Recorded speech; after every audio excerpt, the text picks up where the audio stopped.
কিচ্ছু কিনলো না। এখানে বসে একটু বিশ্রাম নেই।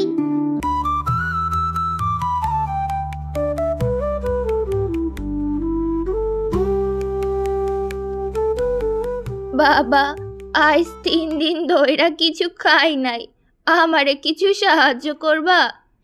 আমার কাছে কোনো টাকা নাই, আমি নিজেই সারাদিন কিচ্ছু খাই নাই। তুমি চাইলে কিছু সবজি নিতে পারো। আচ্ছা ঠিক আছে নানা ভাই, তাই দাও। এই নাও, এটা তোমার জন্য। দোয়া করি নানা ভাই, তুমি জীবনে অনেক বড় হও, তোমার সব সবজি যেন বিক্রি হইয়া যায়।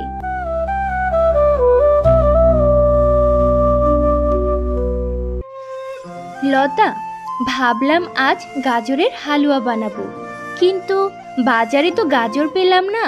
এখন কি করি বলতো? আপু, ওই তো একটা সবজির দোকান দেখা যাচ্ছে, চলো তো গিয়ে দেখি গাজর পাই কিনা।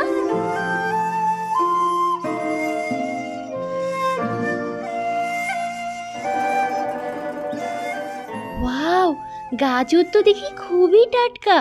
তোমার দোকানের সবগুলো গাজর আমাকে দাও।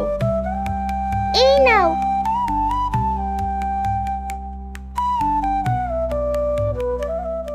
এই ছেলে, আমাকে একটা লাউ দাও তো। এই নাও।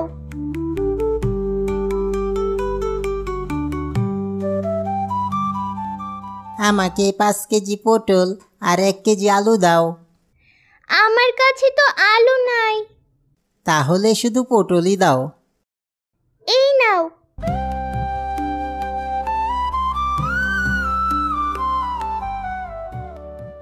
আমাকে তোমার দোকানের সবগুলো টমেটো দাও তো।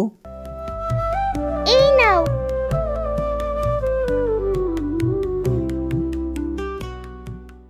আমাকে 2 কেজি টমেটো দাও তো। টমেটো তো শেষ। ঠিক আছে, তাহলে আগামীকাল নিবনে। তুমি প্রতিদিন এখানে বসো তো? না তো, আমি তো ফেরি করে বিক্রি করি। আজ থেকে তোমাকে আর ফেরি করতে হবে না। আমাদের গ্রাম থেকে বাজার অনেক দূরে। তুমি এখন থেকে এই বটতলায় প্রতিদিন সবজি বিক্রি করবে।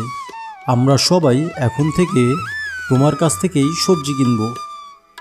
আপনারা সবাই কি বলেন? হ্যাঁ, তাইলে তো খুব ভালোই হয়। আজ আমরা সবাই চলি।